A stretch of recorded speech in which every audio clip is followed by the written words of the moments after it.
प्रदेश के मुख्यमंत्री योगी आदित्यनाथ के जापान दौरे का आज दूसरा और आखिरी दिन है। तो सिंगापुर और जापान के दौरे पर हैं मुख्यमंत्री, जहां पर एक और निवेश और औद्योगिक साझेदारियों की नई गाथा लिखी गई। वहीं दूसरी ओर सीएम योगी एक जिला एक उत्पाद ओडीओपी के सबसे बड़े ब्रांड एम्बेसडर के रूप में भी नजर आए।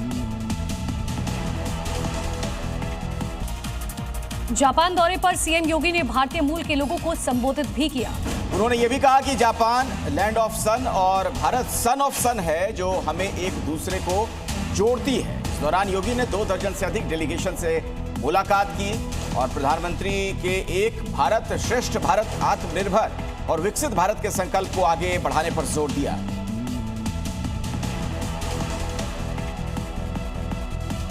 मैगलेव ट्रेन यानी हवा से बातें करने वाली जापान की ऐसी जादुई ट्रेन जो पहियों के बजाय शक्तिशाली चुंबकों के सहारे पटरी से कुछ इंच ऊपर उठकर चलती है।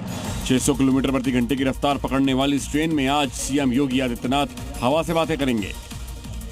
CM Yogi Adityanath maglev train में 100 किलोमीटर तक परीक्षण यात्रा कर जापान की भविष्य की रेल तकनीक से रूबरू होंगे। इस सफर का मकसद सिर्फ रोमांच नहीं बल्कि उत्तर प्रदेश के भविष्य का रोड मैप तैयार करेगा। मुख्यमंत्री योगी आदित्यनाथ के जापान दौरे के पहले दिन औद्योगिक निवेश को लेकर कई अहम फैसले हुए। तो सीएम योगी के दौरे में कई जापानी कंपनियों के साथ लगभग 11,000 करोड़ रुपए के समझौतों के ज्ञापनों पर हस्ताक्षर किए गए हैं। जिन कंपनियों के साथ करार हुआ है उनमें Kubota corporation, Minda corporation, Japan aviation electronics industry, Nagase and company limited, Seiko advance, ओएंडो ग्रुप, फूजी जापानीज जेवी और Fuji Silvertech concrete private limited शामिल हैं।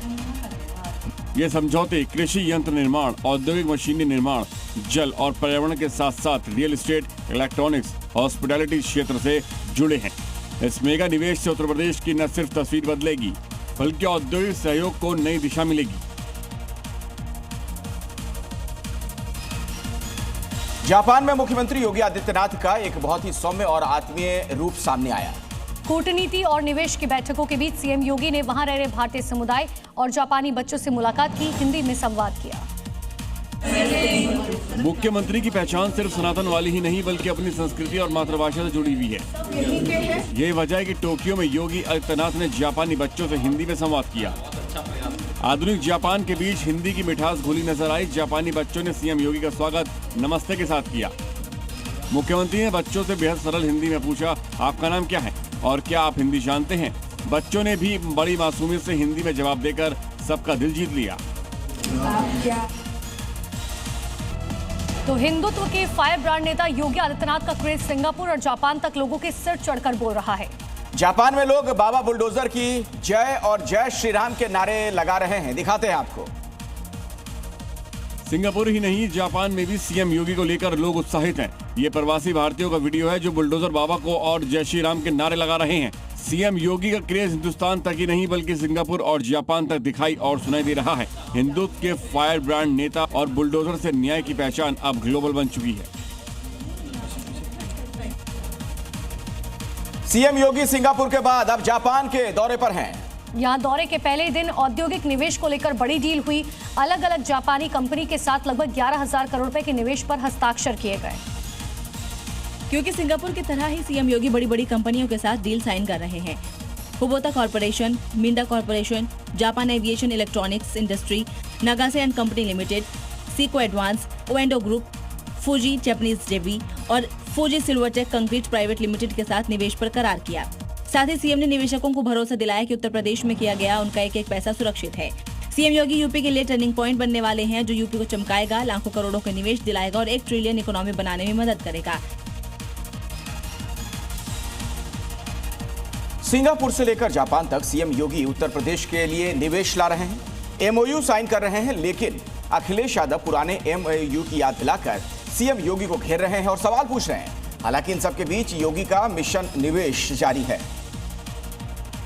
ये मुख्यमंत्री की टोक्यो पहुंचने की तस्वीरें हैं, जहां योगी आदित्यनाथ का गर्मजोशी के साथ स्वागत हुआ। टोक्यो में वाइस गवर्नर जुनिची इशिदेरा और भारतीय समुदाय के लोगों ने मुख्यमंत्री का ग्रैंड वेलकम किया। जापान पहुंचते ही योगी ने जापान की धरती से श्री राम का नाम लिया और ट्वीट कर लिखा कि उगते सूरज की नमो मेशी भूमि को प्रभु श्री राम की पावन धरा के आदित्य का नमस्कार। एक तरफ सीएम योगी सिंगापुर से लेकर जापान तक निवेश की डील साइन कर रहे हैं, तो वहीं समाजवादी पार्टी के प्रमुख अखिलेश यादव इस पर सवाल उठा रहे हैं। एक्स पर उन्होंने लिखा है कि निवेश के नए आंकड़े देने से पहले पुराने समझौतों की सच्चाई जनता को बताइए। 2027 में बसपा सुप्रीमो मायावती किस रणनीति के साथ चुनाव मैदान में उतरती हैं, ये तो साफ नहीं है, लेकिन अखिलेश यादव ने उनके गुरु को हाईजैक करने का प्लान जरूर तैयार कर लिया है। सपा काशीराम जयंती को पूरे प्रदेश में मनाने की तैयारी में है। अखिलेश यादव के निर्देश पर पार्टी से पीडीए दिवस के तौर पर मनाने वाली है।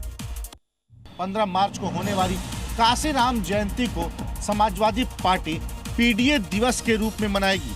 समाजवादी पार्टी के अध्यक्ष अखिलेश यादव की ओर से सभी पदाधिकारियों और जनप्रतिनिधियों को पत्र भेजा गया है। इसके जरिए सपा दलित समाज के बीच एक बड़ा संदेश देना चाहती है कि कैसे कांशीराम विरोधी होने के बावजूद नेताजी की विचारधारा के हिमायती थे। इसे मायावती के गुरु यानी कांशीराम को हाईजैक करने की कोशिश मानी जा रही है, ताकि अखिलेश यादव मायावती के दलित वोट बैंक में सेंध लगा सके।